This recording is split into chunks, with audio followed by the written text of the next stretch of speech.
people underestimate the value of human connection, especially with software and especially in the early days. And your goal in the early days, the only goal is to get enough people, enough of the right people to give you feedback on what you're doing so you can build something meaningful. What would happen if we just told the truth? Welcome to Truthworks, where we dig into the nitty-gritty of leadership and work. And what needs to change. I'm Jessica Neal. And I'm Patty McCord. Our journey together started in HR, but trust us, it's evolved into something wild, honest, and well, a bit rebellious. So throw out the handbook. We're here to redefine rules to work for us, not against us. Let's dive into another episode.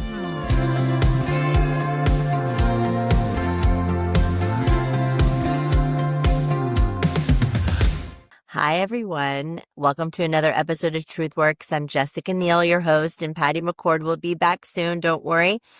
But I have a very exciting guest here today. I'm excited for all of you to meet him. I've been watching a lot of his videos, and I think we're going to learn a lot today. But today's guest, he understands the psychological game of building a company. And it's in a way that I think a very few founders understand. And we're going to talk about the companies he founded, but he's created so much success and basically bootstrapped it on your own.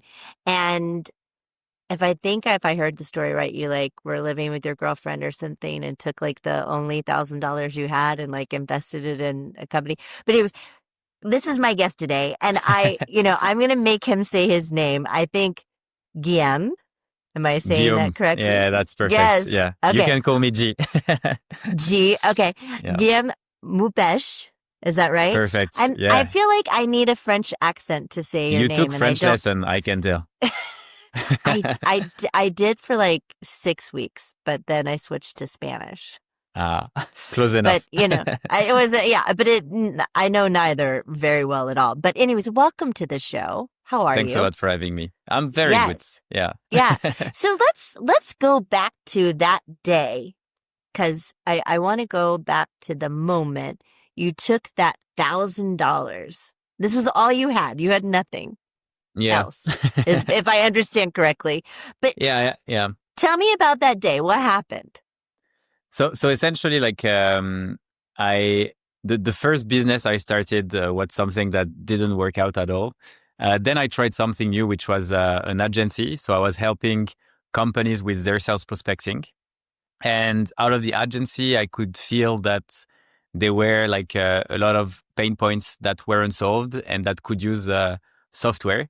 So since I'm an engineer, I always loved software. And I was like, okay, maybe it's time for me to move from the agency world and start doing software. So I basically sold the shares of the agency, tried to build a software with a remote team out of Russia. That didn't work at all. And eventually I had only $1,000 left. And I was like, okay, I need to do something. I don't want to go work for a company. I want to build and create my own things. So I just decided to invest the rest of the money. But as you know, when you're a young startup, you also have a lot of help for companies like AWS, Amazon, or whatever, that gives you free credits for hostings, or you can always reach out. I remember reaching out to Notion and tell them that, okay, I'm a young startup. I'm happy to post about your company on whatever social network you want. I can create customer testimonial, but please give me the product for free. So I was really hustling in the early days to get as much free stuff as I could while starting to build Lemlist, sales automation platform. Yeah. And so that was sort of the first successful company was Lemlist, right? Yeah, exactly. In 2018. Yeah. Yeah. And okay, are you still with said girlfriend who was supporting you? No, terrible. Yeah, I wish I could have said a nice story, but no, unfortunately, it ended. Well, prior to my success. Well, probably because you were too busy trying to build a business. I was very busy indeed. Yes, especially because being fully transparent, I was actually in France, and when I started, I didn't have any money. So because we were building like a sales automation platform, I would use our own tool to send, like cold emails or sales prospecting messages on LinkedIn. And I started, like doing sales prospecting in Europe and in France, obviously, because I'm French. But I don't know, like French are really like cheap bastards. So every time, I would try to close a deal, they would ask for like 2 more weeks of free trial, et cetera, et cetera. And Right. eventually I was like, okay, like with the agency, I used to have like customers in the US also. So I was like, maybe I'm just going to try do sales prospecting in the US and see how it goes. And very quickly it took off in the US and it became our like primary market with more than 80% of our customers based in the US. So actually in France, I would work much later hours. Really, how, like, so you're selling into the US market, but like, what's the story of you being a founder in these moments? Like, how scary was it? Like, I want to know. So in the early days, when you get started, you have like I think a lot of self-limiting belief. I feel like as a founder, like everyone is happy when you start, but as it gets hard, it gets also like super lonely because people doubt your capacity of being able to succeed. In my case, I'm like, I have a master in chemical engineering and I have also a master, in marketing. So people were like, why don't you take like a regular job, like learn how to do things before you actually start your own company? It doesn't really make any sense. My parents were also like really stressed out because so my grandparents immigrated like to France. They were like farmers. My parents don't have any degree. So essentially for them, it was super important for me to get a degree because it meant that I could get like a really safe job. And now they were seeing me like being an entrepreneur. So every week it was always the same conversation, like when are you getting paid? Do you have customers? Like when do you think you're going to get paid? And eventually, it becomes like, it puts more pressure on you. And eventually I kind of like stopped talking to my parents just because, I was like a bit annoyed with this conversation. And I just felt, I need to be kind of in a tunnel vision where I just keep working and I will go out of this cave when I succeed. And the reality is, what I was focusing on was basically like every little victory or every little win that I could have was super important, whether it was like just someone using the product or, a deal that I could close. Every little, and I think this is why it's so important when you start as a founder to really focus on sales and on talking to people, because any company that ultimately really works out in the long run is a company that solves like a painful problem. But for you to understand that painful problem, you really need to spend time with customers. And what I see is that often people, especially when you like software and products, you end up kind of like staying in your bubble where you feel that the product is never ready. So you keep postponing the time where you face your customers or prospects. And I just feel like it was something where even though I would get like so many doors slammed on my face, eventually I just felt like, okay, I have no other option, like I've told too many people that this was a project where I would succeed, that now I had essentially like no other option. Yeah. And I mean, I get that. And it's, it really is hard to explain to your parents like this dynamic and how it works. So I get that you sort of went into your tunnel. Hopefully you're talking to them now. Yeah, I helped them retire, which is nice. So it's Oh, like that's so nice. And yeah. they must be so proud of you.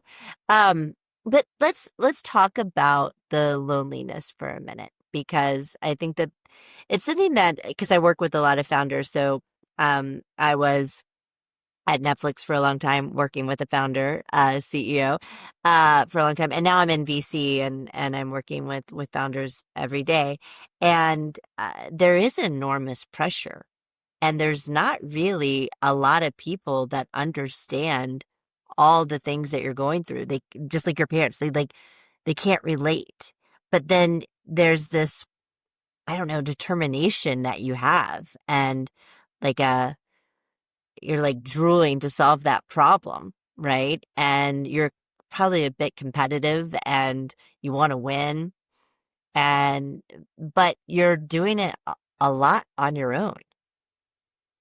Yeah, So absolutely. like, how do you work through that? And what was the moment of the most lonely you felt? It's a good question.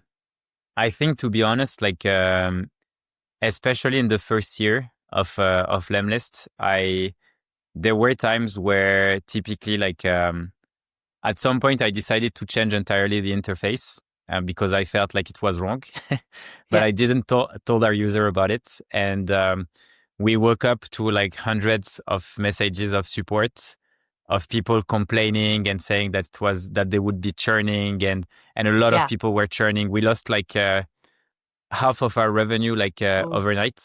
Yeah. And at that time, like you realize that you're in charge of your own destiny, like, and if you don't make this right, no one will do it for you. But at Right. the same time, you need to also like trust your gut. So for me, I think like we had basically like a few near death experience, as we call them, where Yeah. you feel like the company is just gonna end up in a Implode. wall and Yeah. implode. Exactly. Yeah. So for me, I would say that these were basically like the loneliest moments, because when you talk to people, like they don't really understand, they don't know how to help, and I think the worst thing when you talk to people who don't understand, like in the type of situation you can be in and the pressure you have, is usually the way they try to help is by discouraging you to continue your project and go back Yeah. to the old habits of finding like a safe job. Yeah. Or Just go to Google. yeah. Exactly. Yeah. So I think like for me that was tough, and also something that was quite tough, like on top of the loneliness is when you like have the financial struggles, because I mean I'm half Italian, so obviously for me eating pasta is very fine, like I don't mind. So Yeah. I don't need a lot of money to eat well. But when you with your like friends and like they tell you like, okay, like let's meet on Friday, we're going to that restaurant, and you don't have the money for it, so you're like, oh, you have to start lying basically, because you have to say, hey, I already have plans. My plans were actually like me eating pasta in front of my computer. Working. So working, exactly. And then you try to meet them a bit later, and you just have like enough money for maybe one drink, and that's gonna be like your social event for the week. So I think the loneliness is something that really builds up. And what I found like super helpful in the early days was trying to connect a lot with early stage founders. I don't think it's super relevant to go talk to people who are like 5 steps ahead of you, Right. because often like they forgot what it's like, and we all have like the survivor bias. So when something like works out eventually, when even now, when I think about this, I'm like, good old days. But I can remember, if I look at my journal or whatever, that it wasn't good old days back then, like Yeah. it's super easy to look at it. It was scary. Yeah, it was super scary. And I think, like this is something I've learned a lot with sales prospecting. It's there are so many times as a founder when your confidence is actually everything, and doing sales prospecting is something like that can really kill your confidence, and you tend to also like discourage yourself and forbid yourself to take on some action. So typically you might think that, I don't know, like let's say you see a post from the VP sales at Netflix saying that they need to rebuild their sales org or their sales engine, and you have a product for that. So you might think this is the right moment for me to send them a message. But eventually, if you lose the confidence, what you're going to say is like, oh, I'm sure they received already like hundreds of messages. It's too late. I'm not going to do it. And these are the things that I'm always looking, like at like these little signals. And when I see that I'm doing this, like I kind of like take a distance from that little voice in my brain, and I just say, okay, like if you're afraid of doing it now, maybe this is actually the right time to just do it, Do it. and really force it, So Yeah. this is No, basically our brains are always trying to sabotage us. exactly. They're little liars, and sometimes if you listen to them too much, you You're will never going to miss do out. anything. You're never going to Yeah. do it. Yeah. Well, thank you for sharing that. And I think it is, if you're a founder and you're listening, I think, and this is advice that I give founders all the time, is to find someone that's doing the same thing you're doing. Yeah. And because the night you're waking up in the middle of the night and you don't think you can pay your people, or you do have investors who are going to be up your ass the next day asking questions. No one else, there's not many people that have gone through that, right? And who've had that amount of pressure. And so it's good to talk to somebody that gets it. And even though I've worked with lots of founders, I have not been one, right? So I don't even have that shared experience. So I'm glad you did that, and I hope that the founders on this call will reach out. I want to talk to you about okay, so you take this big risk, and you take your last $1,000 you put in this company, and you start to see some success in the US. But I think you've since Lemlist have had other companies that have been successful, and you've I think bought companies as well. So what is it about building a business that you think is critical? You kind of also mentioned you have to solve a problem that's a pain problem, right? I believe in that too, but that's not always. You can't just understand the pain. You have to also do lots of other things. So Yeah. what's your advice to people that are thinking about this or considering it? I think the most important is whenever you want to launch a business, no matter what every department obviously is super important. Like hiring is key, and I'm sure you can testify about that. I can testify to that. Yes. Culture is key, but Yeah. the very beginning, it's always about one thing, which is sales. Like if you don't generate revenue, if you don't generate money, it's basically like having no oxygen. Like you wouldn't be you're able dead to in the breathe water. or exit. Yeah, exactly. Yeah. So for me, the question about sales is always like, what is sales about? And the way I see sales, obviously it's about solving like an important problem, but sales comes down to two things. One is trust, and the other thing is timing. So if you have a problem, the reason that I'm going to solve it is because you trust me that I'm the right person to solve that problem. And so trust is either equal to 0 and 1 if you want to make it as a formula.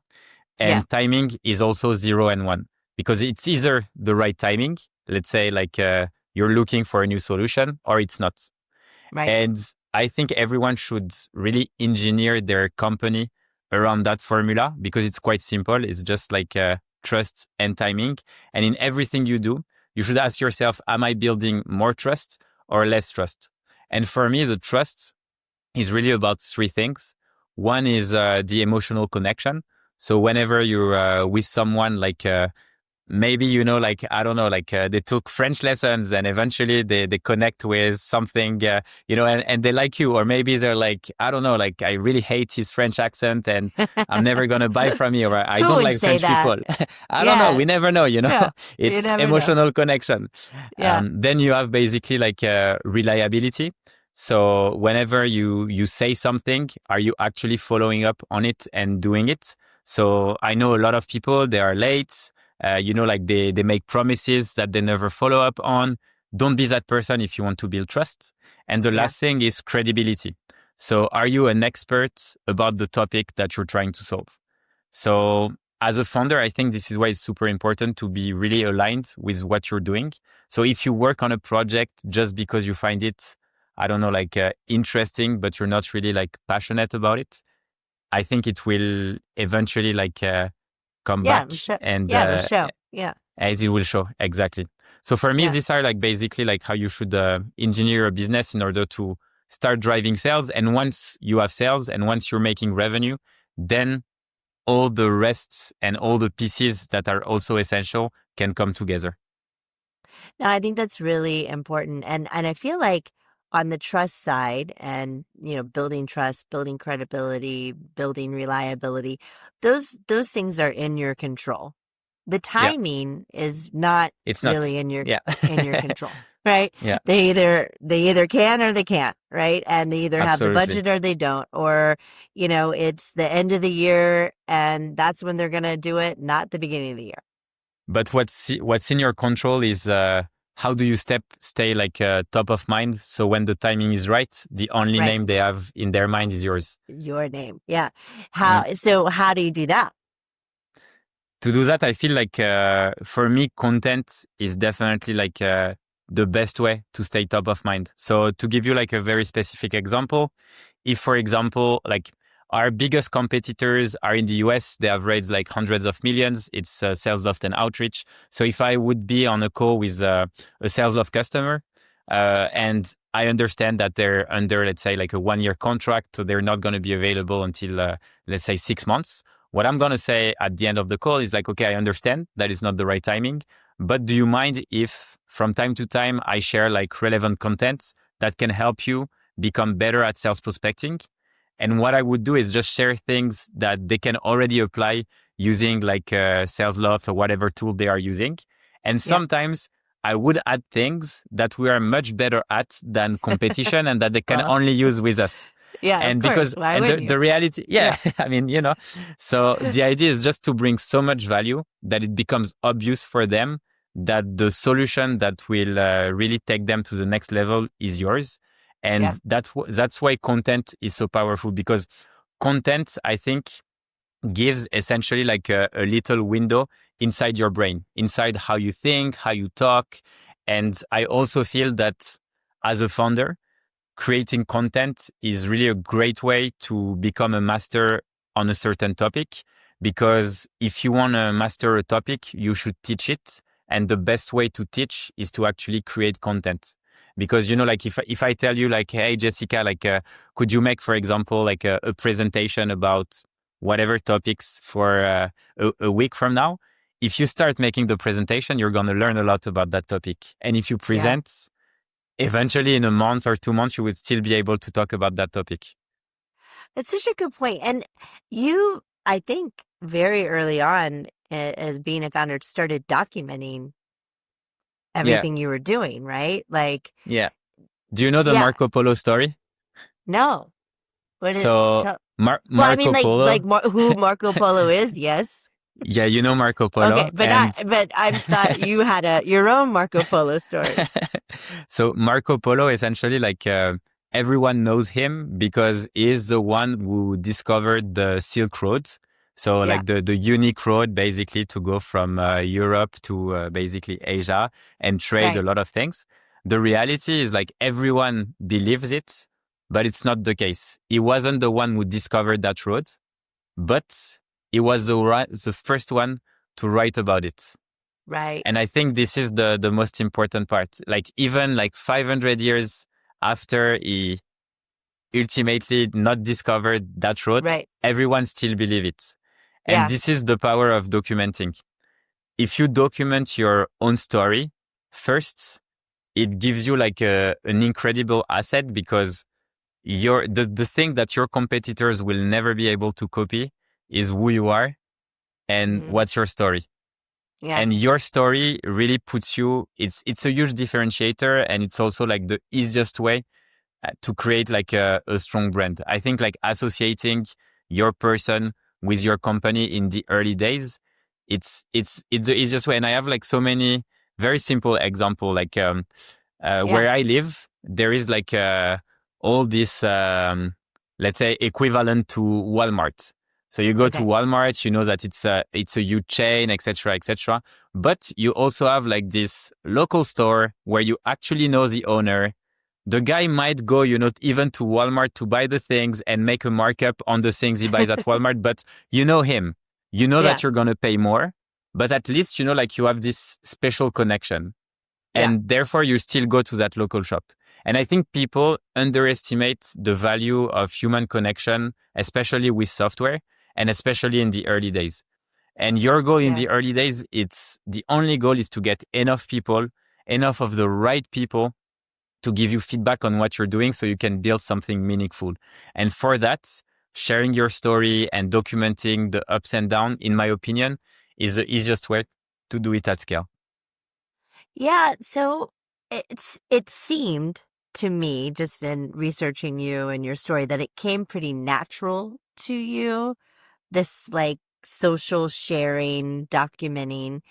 But for a lot of people, it's pretty scary, right? Like it was extremely scary. Like, was it scary? Okay, because like I have the podcast and like whatever, it's out there, and I've been an executive and had to be on stage, but like that's, I don't know, it's different than like me, I don't know, seeing them filming like me getting a bad customer call or like, you know, a call, you know, from an employee where they're going to quit or you know, whatever it is. So it was scary for you, was it? It was scary. And to be honest, like it doesn't get better over time because it doesn't. The thing is like, I think you learn how to be better at facing your fears. But the reality is when I started, I was in a startup incubator where I wasn't paying the rent. Like, so I had found like a way to really kind of like negotiate in some sort and get like free desk. But because I was in the place was actually nice and I just had bought like a $15, I don't know, stand, like phone stand on Amazon just to hold my phone. And I would record the video in that place and I would record the video in English.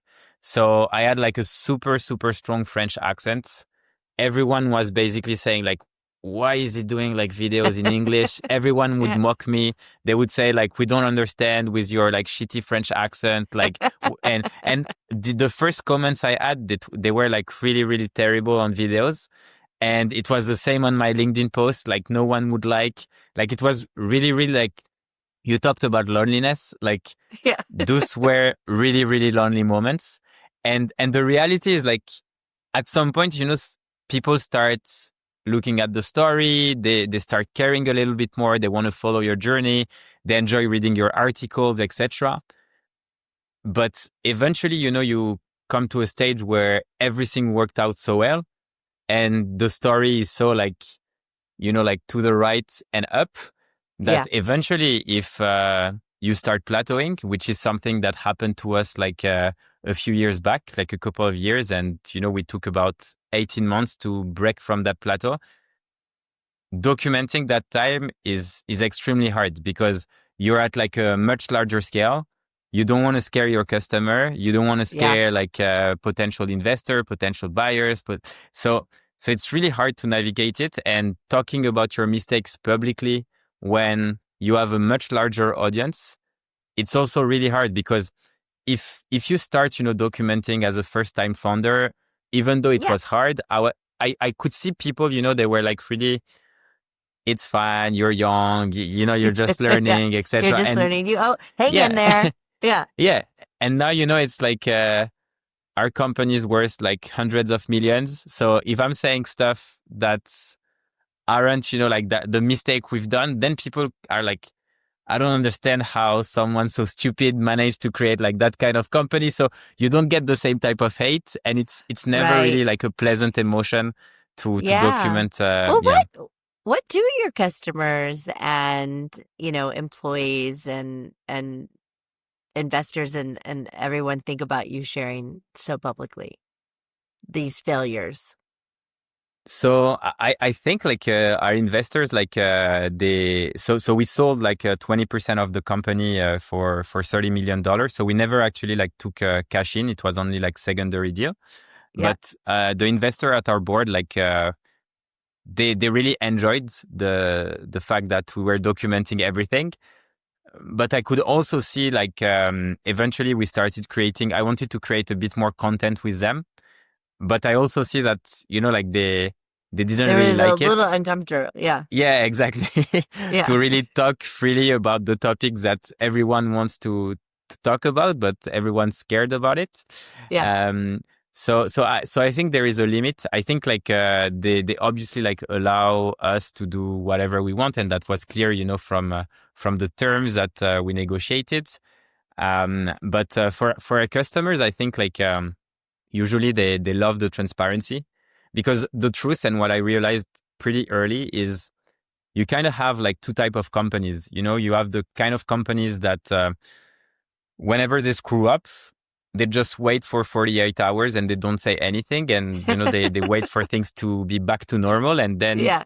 they are kind of like fine. And if this is people complaining too much, they're just gonna, like, I don't know, give them a 3 months of Yeah. It's whatever okay. or Yeah. discount, Yeah. and that's fine.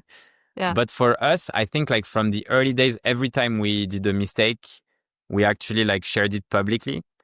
And we say, okay, like here's a mistake we did, here's why it happened, and here's how we fixed it and why it will never happen again. And I think by doing this, you actually show people that you can really like get their back if something is going wrong. And I think this is also quite powerful. I feel like in tough situation, when really like shit hit the fan, you always have ways to turn that situation into your advantage. And some of the haters of the early days, because, like when they were complaining a lot, instead of just, because at the time, when we had like really like haters coming to like, I don't know, like posting online about the bad experience they had, etc., they were saying like, hey, customer support said, no, it's the worst customer support ever. I was the customer support, like I was the entire customer That was support you. department. Yeah. So instead of, like hiding and say, oh, sorry, like my team, trying to just try to be bigger than you are, I would just go answer and say, okay, like I'm the founder. Let's hop on a call. I want to understand like better your problem. Maybe, like I didn't understand properly. Like let's try to solve this together, And then right after that, like after me spending time, like them being like so frustrated that they had to write these things online, eventually like you understand their problem, you solve them or find a solution. And then, like it totally switched. Like the same message that they wrote, they delete it. And then they write like, hey, I had an issue, but I talked to the founder. It was solved He's within 30 amazing. minutes. Yeah. And He needs but to this fire that customer support person. Yeah. But these are the thing I think like people are afraid to do when they run a business. But for me, it's like, it's the same. Like if you take Alex Boisis, like Deal CEO, Deal that was valued, I think like 17 billion. When you write to him on LinkedIn about like a specific topic regarding Deal, he's going to answer. He's not hiding, like it's the number one priority, even when the company is worth 17 billion, is the customer. Yeah. And I still see so many people like missing on that opportunity. And it's crazy because those little things, they really have like a huge ripple effect. Because for someone to have like the CEO jumping on call or the founder talking to you, it's like a story that they will tell to many more people. And eventually, it would create like this strong brand effect. Yeah, no, it's so true. And I think consumers, whether it's, you're selling SaaS software or a Netflix subscription, they know that mistakes happen. Like everybody Definitely. gets it. But I think what's frustrating is to anyone you've sold to is how you handle those things. And, if you try to hide it and don't admit it, or you're making it seem like they're more the problem than you, this is the worst. Then that's creates just so much resentment versus like really caring and trying to understand the problem. And we've all been on the phone with organizations that have great customer support and really like treat the customer with the ultimate amount of respect and care and understanding. And those folks walk out of those conversations like loyal. Definitely. Versus the conversations you have where it's like, oh, I don't think, that's not our problem. It's like, it's your problem. It's not our problem. And you have gotten nothing fixed. Yeah. What was one company you had like a great customer experience like with? Well, I'll tell you, this summer, I had a board meeting in Copenhagen, and I brought my son, who's now 6, he was 5 at the time, and my husband along, and we kind of like made like a Europe trip. So we went to Venice, and then we went to Austria. Nice. And then we went to Copenhagen for the meeting, and then we had a stop just like a couple hours in Amsterdam, and I wanted to extend it because we had some friends in Amsterdam. And long story short, I called Delta. I'm going to call you out, Delta. And I don't know. We had bought, these tickets, and to change the ticket to stay like 2 nights in Amsterdam was going to cost, I don't know, it was like 9,000 per person. And I was like, that's insane. I was like, that's insane. So terrible. Yeah. Right. And then, the lady was just like, well, that's what it is, and I was like, that can't be what it is. Right. So then I called back, and I got a different agent who was like, ooh, let's try this. And like, let's see if we can, go from this airport or this airport. And basically what it came down to is she was like, okay, just cancel your tickets, and then we'll take the credit and buy new tickets. And the new tickets were like maybe $100 more than the old tickets per person. Nice. And it was like, but I mean, like, she like helped me, Yeah, exactly. Yeah, she understood the problem. Yeah. Yeah. And so again, the other lady didn't give a shit. And, this lady was like, oh, let me help you. And, and so, it also, I think outside of the company, I think it does depend on the type of person you get. On the person. Yeah, of course. Yeah, I agree. Yeah. I agree. And this is harder and harder when it scales. Yeah, totally. Well, let's talk about that for a second, because, oh gosh, we're running out of time. Duh. There's more I want to get to, but let's talk about culture for a bit, because, I've got a very specific point of view on this, as you can imagine. And I work with a lot of founders who are trying to build a strong culture and one that scales. But what's your advice on this? And how crucial do you think it is? I think culture is everything. And I think culture is very linked to who you let go and who you decide to work with. And I feel like most people don't realize the impact that 1 or 2 people who are not a fit at the time, you're running your company can actually like create, because the reality. Did you do that? Did you hold on to a couple bad people? Yeah, of course. Yeah. So I think, as a founder, it's also like an emotional journey. And sometimes, you have people who are like supporting you in the company. And for me at the beginning, and I think it's part of like my value as a human being, like loyalty is extremely important.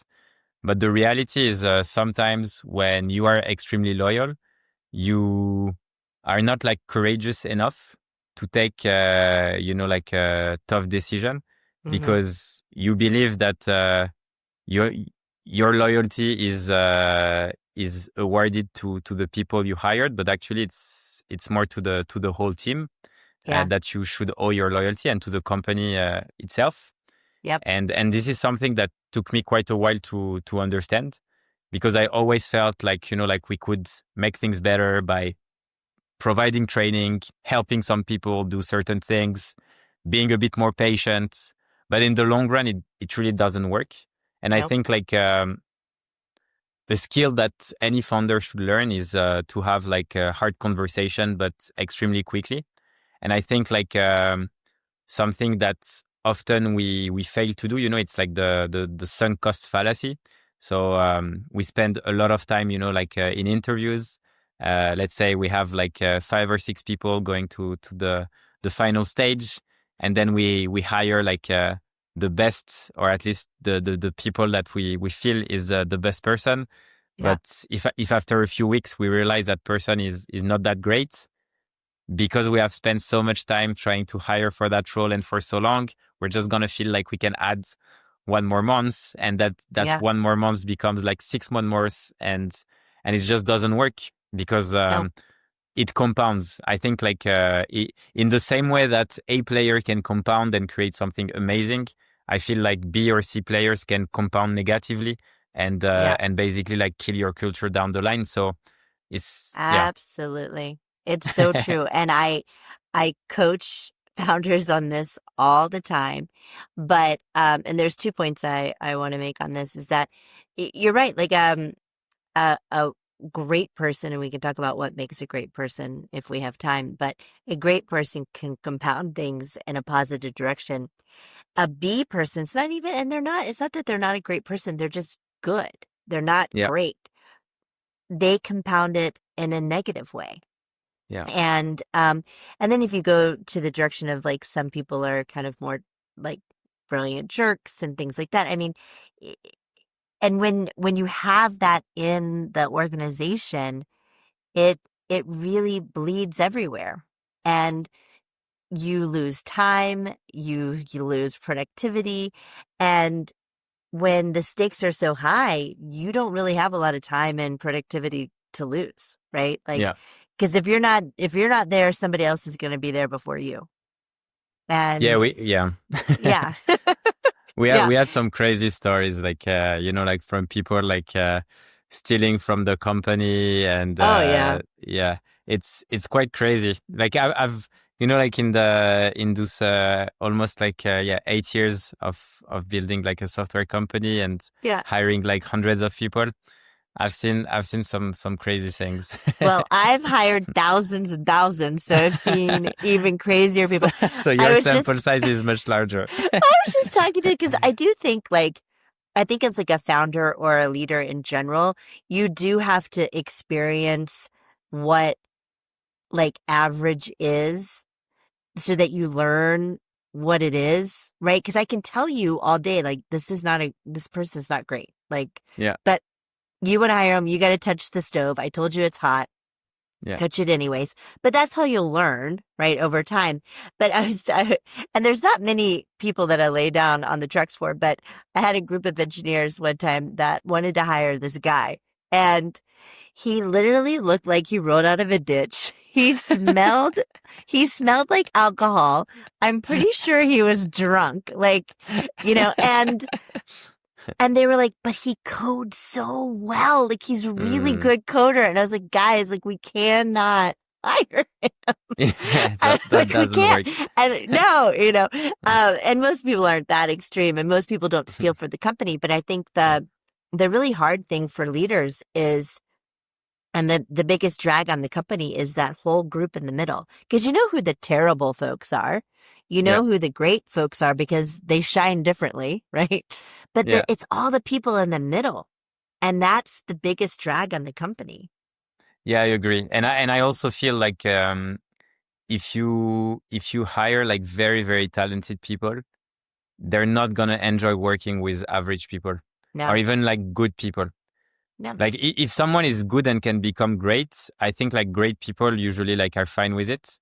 Yeah. But if someone is great and they're working with average people, it just doesn't work. Like they get bored and they want to change, or they isolate themselves and then they can turn into like like the genius like kind of Jerk. jerks. Yeah. Exactly. Yeah, Well, yeah, yeah. but I mean, like, nobody, like, okay, when people aren't good, the great people have to pick up their slack.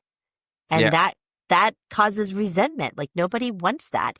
And if you want to give a gift to your employees, surround them with people that challenge them, that inspire them, that they want to work with, and be a boss that they want to work for. I don't know. I I could agree.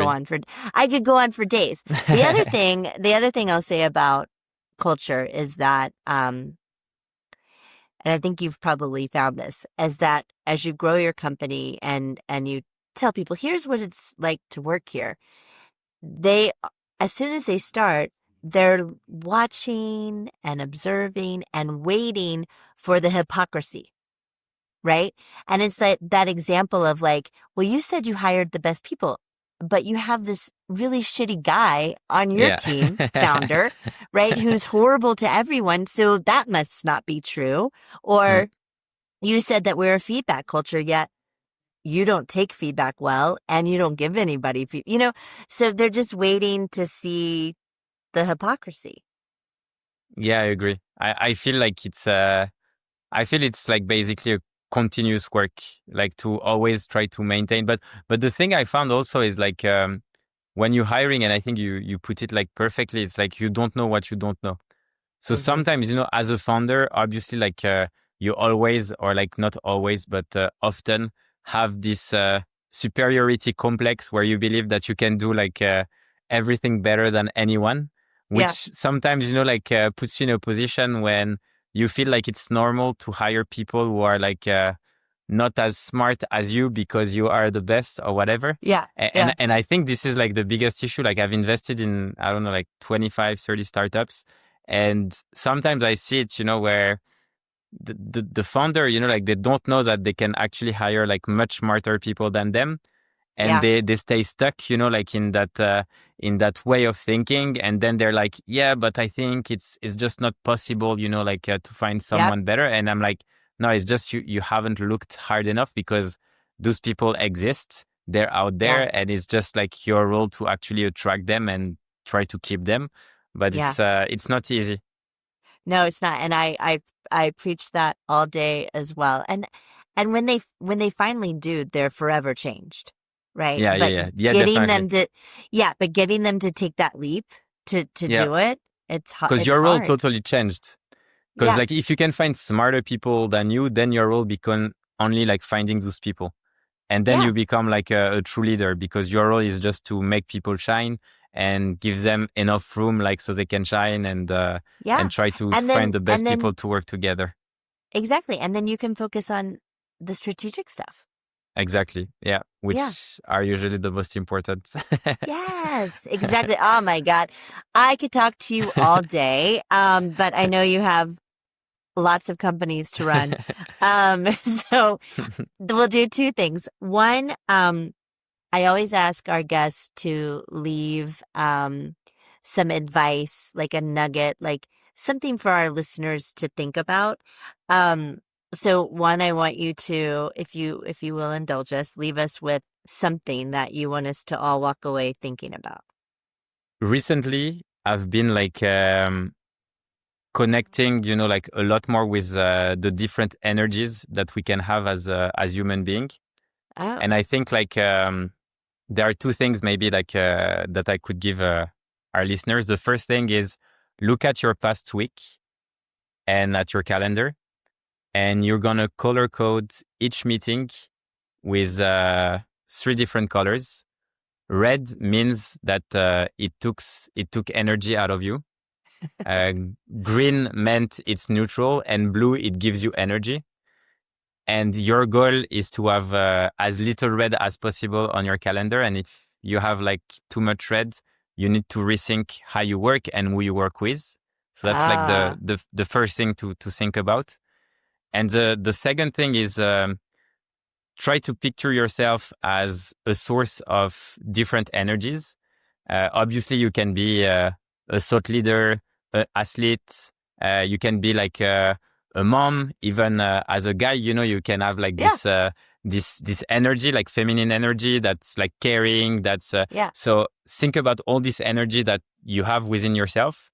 And when something like really pisses you off at work or with a colleague or whatever, try to think about who you should connect with to make the most out of the situation. Because typically I'm a Mediterranean person. So whenever something like pissed me off, I was kind of like angry and I would say things that a little fiery, exactly. And once I started, just accepting this emotion of anger and then trying to think about the person itself and say, okay, like what energy should I react with so we make the most of that situation? So some people, for example, they are fine when, like you tell them, okay, you fucked up and we need to fix this ASAP, and they are fine with it. They're just like, don't take it personally, and they can go with this. But they really need to be reassured. They need to be put in a space where it's like they are in full confidence and they can just do the things they do without like that stress. So you need like different type of energy. So try to look at the different energy you have and try to connect with them. I love that. And hopefully when you look back at your calendar for this week, this meeting gave you blue energy. I hope so. I hope so. Because, I'm hoping that you're going to come back. Okay, we're going to quickly roll into career confessions, if you will. So This is where we give advice. Okay, So here's the context that the person wrote in. So they said, I've noticed I keep stepping in to solve things for my team instead of letting them actually own the work. Deep down, I think I'm scared their mistakes will reflect on me. And I hate that this is how I'm wired. How do I build a team where people take real ownership without making me feel like I have to control every outcome? Oh, that's a good question. What do you think? What do you think? What do you do?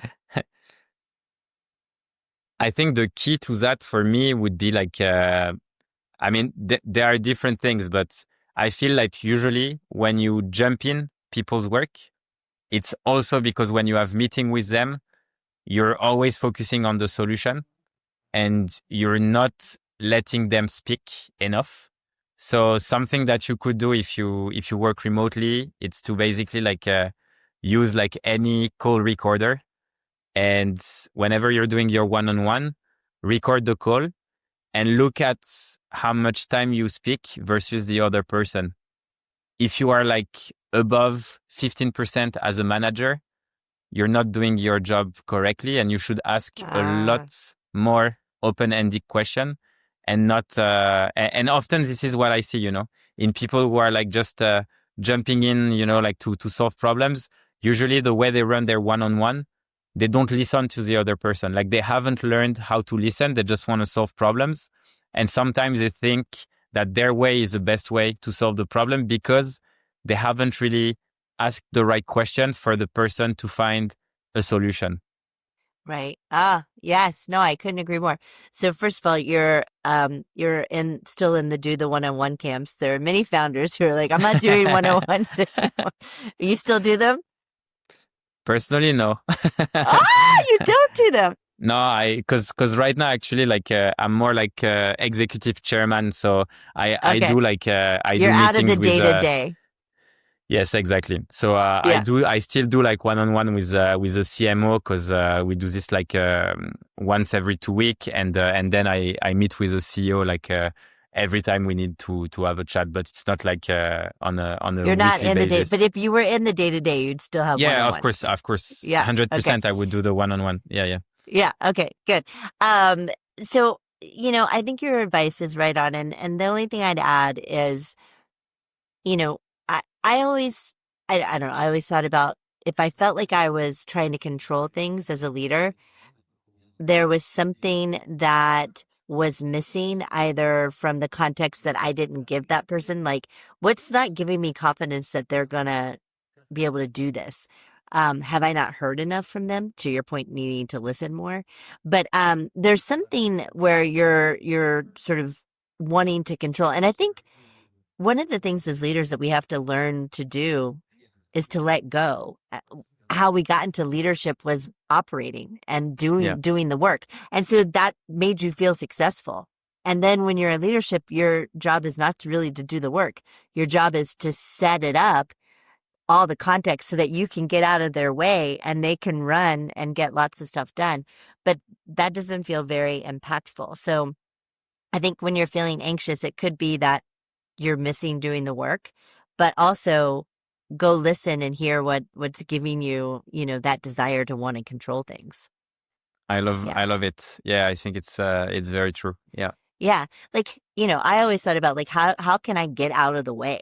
Like my job is to, create runway. I don't know. And the question, yeah. No. Go ahead. What the question? What were you going to say? No, I was going to say that for some people, like they became managers for the wrong reason. And I think this is why it's so important, to have like different career paths where someone can also become like an individual contributor and really like get to levels where the pay raise and I don't know, like the status is also like equal to someone who's a manager. We talk about this on the podcast all the time because companies make it so binary, right? It's like you're an IC and your career's limited, or you get into leadership. And there's so many people that get into leadership who are never going to be great at it, who don't ever like it, but the companies keep doing it, right? And they don't create this other path. And we did this a little bit at Netflix. We had brilliant people who would never be great leaders of people. They weren't terrible leaders in the organization because they were thought leaders, right? But we made them directors. They just had no direct reports. Yeah. So they were in the room. They had a seat at the table. They just didn't have to manage anybody. And they would have been, and they would have been terrible at managing them. Anyways, I could go on for days.